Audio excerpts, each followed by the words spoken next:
Assalamu alaikum, everyone. Hello, Ramadan Mubarak to everyone who's celebrating it and to all of the other people who are not. It's so good to see you here again. Today, our Ramadan started 4 days ago. It's the fifth day today. So, our theme today of the community prayer today is about Ramadan. Today we have two speakers, MJ and Diane. Um, so, so MJ or Malik, I suppose that's how you pronounce her name, is a first-year student in the Interreligious Studies program at Hartford International University. He enjoys meeting new people and engaging in different cultures. Known for his unmistakable smile and personable demeanor, Malik has volunteered at Masjid Arabia within its prison ministry programs for 3 years and is now the prison ministry director, where he communicates with incarcerated communal members via email, phone, or video who seek pen pals, religious doctrine and rulings, and Islamic materials such as Qurans and prayer rugs. Malik also offers practical guidance and advocates for those with concerns regarding conflicting identity and spiritual matters. Diane O'Heron, I suppose I'm not pronouncing your name wrong, is auditing her second class at Hartford this semester. She earned her doctorate in English literature from Binghamton University in 2008 and is a full professor of composition and literature at SUNY Broome Community College in Binghamton, New York. The floor is all yours. Either if we can go first, I don't know the order. So. Beautiful. Thank you so very much, Fatima. Thank you all community members for allowing us to be in this wonderful space and share this moment with you, this moment in time, this moment in history, just being a community together and feeling each other's presence. So, right, Diane and I will be facilitating this together. We're tag teaming this today because it's about community. Ramadan is about community. Spiritual growth is more about an internal focus, but we're going to make it a spiritual matter today. So before we really get started, I want to set the atmosphere in the room just by an utterance first. So if I can say the Fatiha, the Fatiha is the opening prayer of the Quran, which Muslims use as their spiritual holy book. And in this Fatiha, or in this beginning chapter, it's interesting because there's a duality being said here. It's basically a conversation between the servant and the divine. And just like everything in the universe has this duality, this two parts, so does this chapter, this opening surah. And it's beautifully said. So if I may, Bismillah ar-Rahman ar-Rahim. In the name of God, most gracious, most merciful. Ar-Rahman ar-Rahim. Most gracious and most merciful. Alhamdulillahi Rabbil Alameen. All praise is due to God, the most gracious, most merciful, Rabb in the whole world. Ar-Rahman ar-Rahim. Most gracious, most compassionate. Malik Yawmuddin, Master of the Day of Judgment. Ihdina Sirat al-Mustaqim. You alone do we worship and you alone do we call on for help. Iyaka na'budu wa iyaka nasta'in. You alone do we worship, you do we call on for help. Ihdina Sirat al-Mustaqim. Guide us to the right way. صراط الذين أنعمت عليهم غير المغضوب عليهم ولا الضالين. Guide us to the way of those whom you have favored, not of those who you have shunned or who have angered you, nor of those who have gone astray. And in that we begin this with a breath or an utterance. And I want to center this for breath work, because when we wake up in the morning and throughout our day, obviously we're taking a breath, but it's the intentionality of this breath, of this two-partedness, that will give us our centeredness, our spirituality. So you can join me if you will, or you can just observe it, whichever way you feel comfortable. But we can begin by just breathing intentionally, just breathing in for 4 counts and then exhaling for 4 counts. So you'll breathe in and then exhale.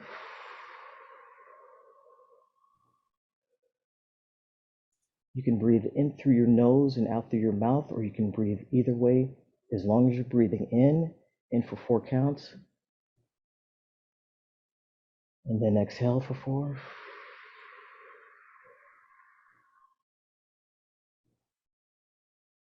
Breathe in one more time. Now hold it for 4 counts and exhale it.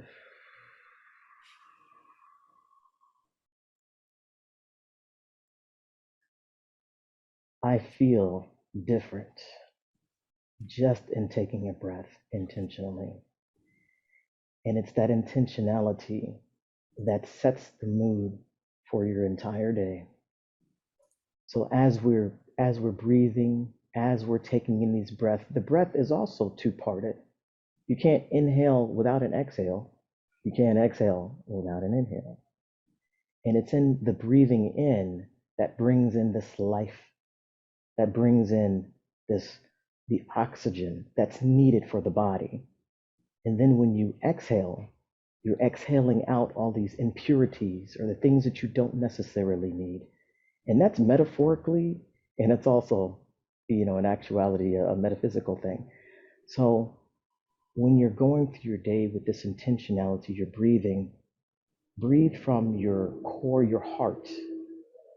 And I know we also breathe from our lungs, our diaphragms. There's many places where we can breathe from.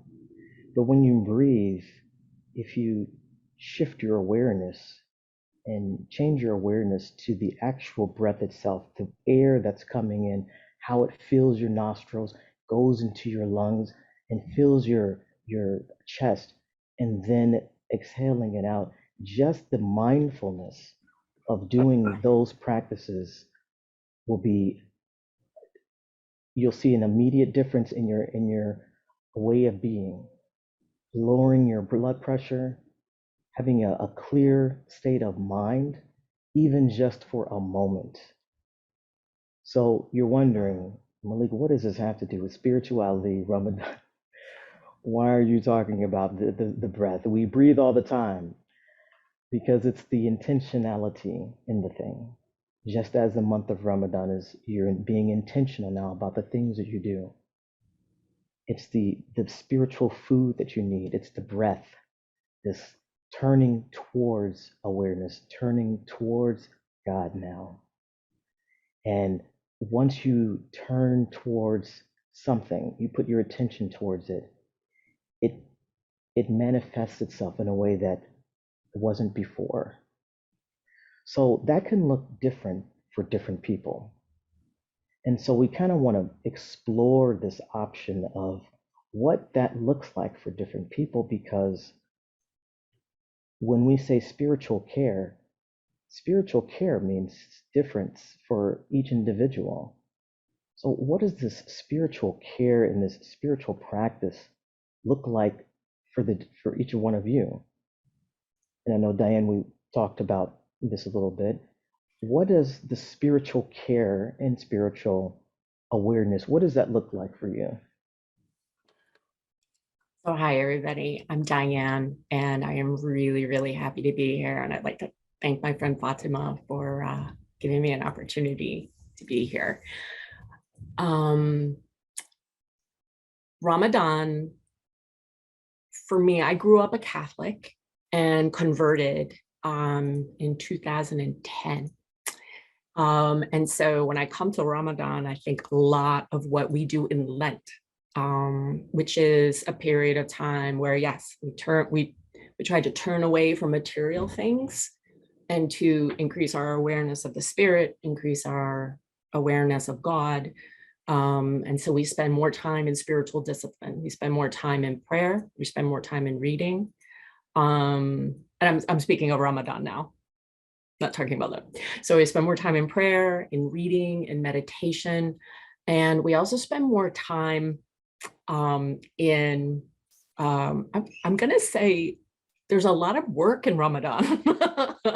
There's a lot of work in Ramadan, particularly for people who are preparing the food and serving the food and making sure people get taken care of, et cetera, et cetera. And so there's a lot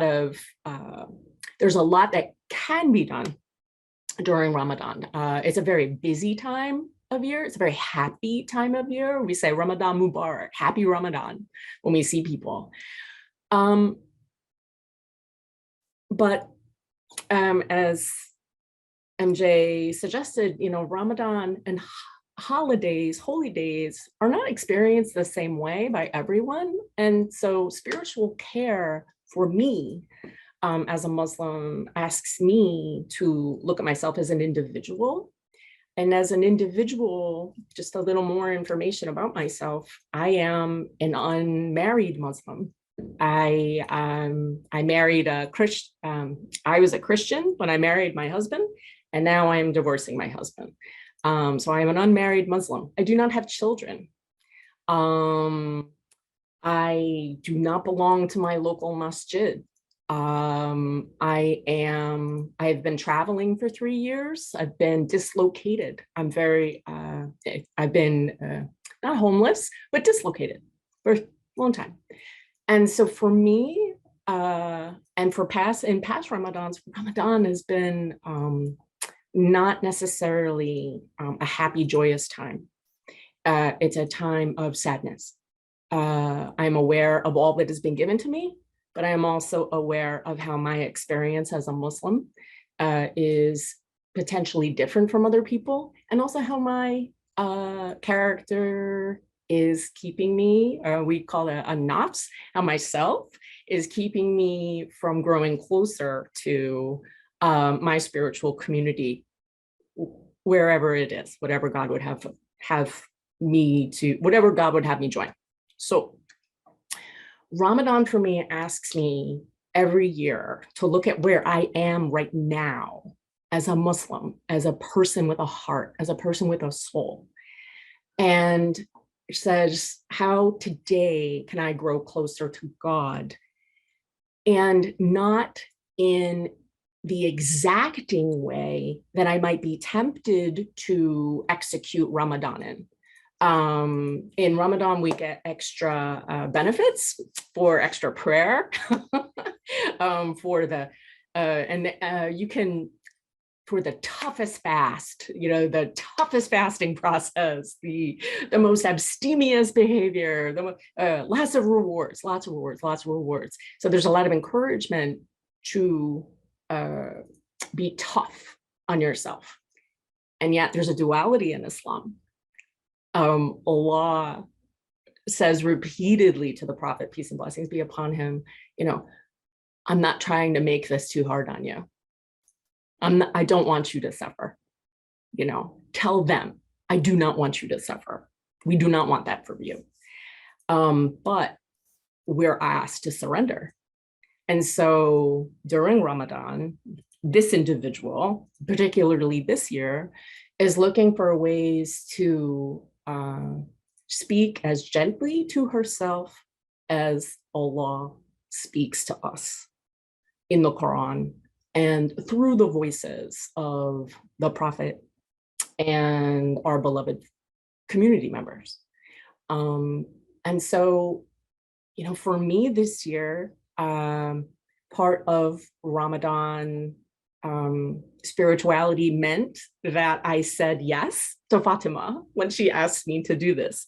I tend to hide and hide behind my professional and academic identity.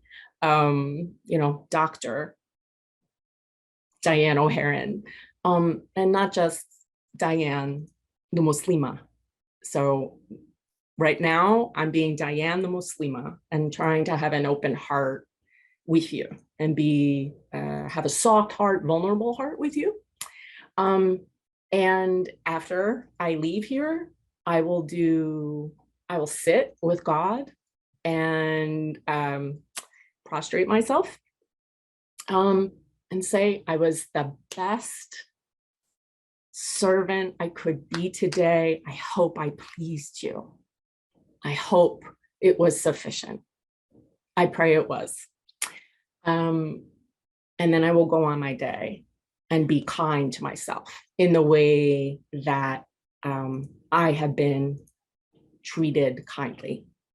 And so I'm going to turn it back to MJ now. But, for me, Ramadan does mean fasting. It does mean prayer. It does mean watching myself in a way that I don't normally during the year. But I do this with a sense of joy and a sense of opportunity. This is good. So even if I don't have all the blessings of the break fast and the party at Eid and the family around me, I have all of those blessings, and I try to focus there. So that's it. I'll turn it back to my friend now. Love it, Diane. Love it. I love that you are so, right now, it feels like we're in our living rooms and you're right here and we're just communicating with each other. And the vulnerability, the love that you are, exuding right now, it's beautiful. It feels like, a light from a candle. It's very warm and it's real. These are real experiences. Some people, don't have family, and so they won't be able to share the same type of communal experience that Ramadan brings. And sometimes people do have family, but they're the family that they don't want to necessarily associate themselves with. There's all kinds of situations where people just have different ways of living, and that is okay because we're all different in such a beautiful way. And I'm so glad, Diane, that you brought up that, how you practice, how you want to, reserve the right for your fast and for how you're going to talk to yourself during the day. And for me, I fast 365 days a year. That's not even required, nor is it recommended for, the Muslim Ummah to even do anything like that. But I'm not everyone else. And I know, knowing myself and caring for myself in such a way that will respect the relationship that I have with myself and with God. And I think that that's something that had to be learned. It's not necessarily anything that's taught within a religious structure or even within a masjid or a temple or anything like that. That is something that takes time with just sitting in a closet. And I literally do that. Like at the end of the year, I sit in a closet for like 10 days to just self reflect because that's what my soul needs. I need to not be around anything, no noise, I put on my headphones and I'm literally sitting for like hours and hours within a space that it feels like a hug because that's what I need. My soul needs a hug from my creator in that way. And some people may, go to each and every festival that there is, and that's how they replenish. That's how they feel their creator's love. And it's really about the connection that you're trying to gain from your creator and the environment around you. This is very much a community. Diane, you are my sibling, period. I mean, because we're in this space now, so you can't say that you don't have family now because you have me at least. At, at the least. So, and I feel the energy of all of you all in this room. It's so very beautiful. All different walks of life. I know that we're not even in the same city. Like I'm in Chicago right now. So, and some people are from a whole other country, and it is so incredibly beautiful. I love how out of a terrible situation of COVID, this came about. We're able to connect with each other in ways that we were not able to connect before. And that is the glory, and that is the mercy that we were speaking of earlier. This is that mercy. And before any of the other commandments that were given, God lets you know that He is mercy first. He is mercy, He's compassion. And so to be able to have that mercy and compassion with self is huge. So, of course, I don't want to dominate too much here. Diane, if you have anything you want to add, or if anyone else has anything that they want to add, please feel free to jump in.